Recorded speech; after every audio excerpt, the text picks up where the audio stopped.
جمعرات کو جناب روحیں آتی ہیں، جمعرات کو جو فوت ہو جاتے ہیں وہ گھر میں آتے ہیں، تشریف لاتے ہیں، اس رات کو صدقہ کرنا چاہیے، وہ گھر کا چکر لگا کے جاتے ہیں۔ یہ باتیں کہاں سے آئی ہیں؟ یہ نہ قرآن سے ثابت ہیں نہ سنت سے ثابت ہے، بلکہ قرآن و سنت کے مخالف ہیں۔ کیوں؟ اپنی طرف سے نہیں کہہ رہا۔ سورہ یاسین کے اندر بھی اللہ تعالیٰ نے بھی عقیدے کے مسائل کو مخفی نہیں رکھا، پوشیدہ نہیں رکھا۔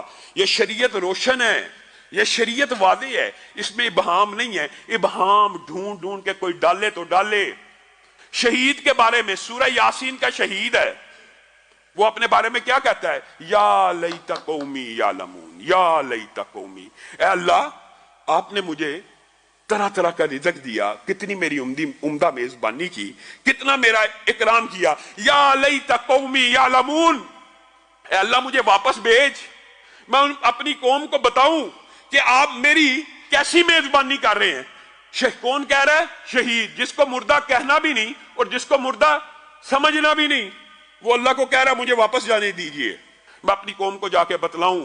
یا لیت قومی یعلمون بما غفر لی ربی وجعلنی من المکرمین، جو میرے ساتھ آپ نے مغفرت کا معاملہ کیا ہے، جس طرح کا میرا اکرام کیا ہے، میں جا کے بتلانا چاہتا ہوں۔ اللہ نے کہا یہ تو میری سنت نہیں ہے، لیکن تیری قوم کو کیا رہتی دنیا تک، قیامت تک کے لیے میں تیری یہ بات قرآن کا حصہ بنا دیتا ہوں اور پوری دنیا کو بتلا دیتا ہوں کہ تو کیا چاہتا ہے۔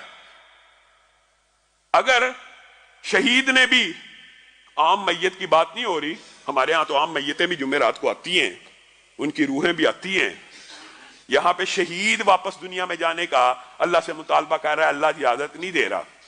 میرے بھائیوں، یہ آپ کو کس نے بگالتا دیا کہ مردے آتے ہیں، اولیاء آتے ہیں، شہید آتے جاتے ہیں؟ یہ سسٹم بنا ہے، جو دنیا سے چلا گیا، یہ اللہ کی سنت ہے۔ معجزے کے طور کے اوپر معراج کی رات میں ایک مرتبہ تو انبیاء کو مسجد اقصی پہ اتارا گیا معجزے کے طور پر، لیکن اس کے علاوہ معمول نہیں ہے کہ کوئی دنیا سے چلا جائے تو اس کو بار بار زمین پہ لایا جائے۔ اگر یہی بات ہوتی تو اتنے ان گنت اور بے شمار نبی بھیجنے کی ضرورت پیش نہ آتی۔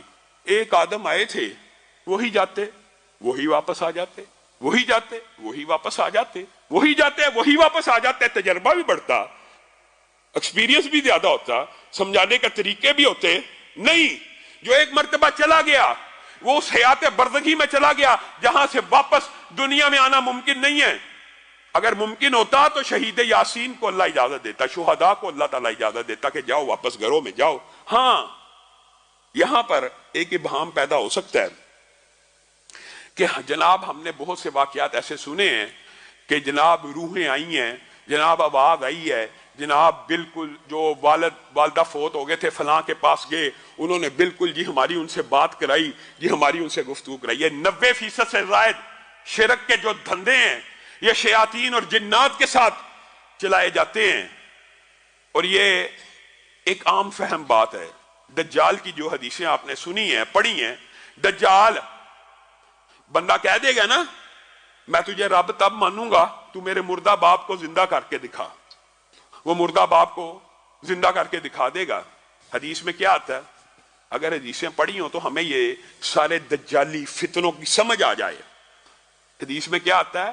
حقیقت میں وہ اس کا باپ زندہ نہیں ہوا ہوگا، بلکہ جن اس کے باپ کی شکل میں زندہ ہو کے سامنے آ جائے گا۔ وہ کون سا جن؟ وہ جن، وہ شیطان جس کو ہر انسان کے ساتھ اللہ رب العزت نے پیدا کیا۔ آپ کے اور میرے ساتھ ایک قرین پیدا ہوا ہے جو ہماری بچپن سے لے کے آج تک کی ساری انفارمیشن جانتا، ہمارے ساتھ پلا بڑا ہے۔ اس کی یہ ڈیوٹی ہے ہمیں گمراہ کرے، اس کی یہ ذمہ داری لگائی گئی ہے ہمیں گمراہ کرنے کی، وہ ہمارا ماضی جانتا ہے۔ اور یہ جو کاہن اور جادوگر ہوتے ہیں یہ سارے کے سارے آپ کو جو اب آپ کے باو اجداد کی روحوں سے ملواتے ہیں، یہ وہی جنات ہوتے ہیں۔ اور آپ جب ان سے کوئی بات پوچھ لیتے ہیں، وہ جن آپ کے باپ کی ہر بات سے واقف ہے، اور وہ آپ کو کوئی ایسا ہنٹ دے دیتا، آپ کہتے ہیں یقیناً یہ میرے ہی باپ کی روح سے میری بات ہوئی، معاذ اللہ، یہ کاہن نے تیرے ساتھ دھوکہ کیا۔ اور اسی لیے رسول اللہ صلی اللہ علیہ وسلم نے کہا تھا کاہن، آپ کو پتا نا کاہن درست بات بھی بتا سکتا ہے جن سے انفارمیشن لے کے، درست بات بتا سکتا ہے، حتیٰ کہ آپ حیران رہ جائیں گے، صحیح حدیث کے الفاظ ہیں رسول اللہ صلی اللہ علیہ وسلم کا، آپ کو پتا ہے کائنات میں ایک ایسی شخصیت ہے، صرف واحد نبی کریم آدم بھی نہیں، کوئی رسول اور پیغمبر بھی نہیں، صرف نبی کریم صلی اللہ علیہ وسلم واحد ہیں جن کے قرین نے کلمہ پڑھ کے اسلام کو قبول کر لیا تھا، واحد ہیں کہ جن کے ساتھ جو شیطان پیدا ہوا تھا گمراہ کرنے کے لیے، وہ بھی رسول اللہ صلی اللہ علیہ وسلم کی اخلاق، عادات اور عبادات سے متاثر ہو کے اسلام کو قبول کر لیتا ہے، واحد ہے، واحد۔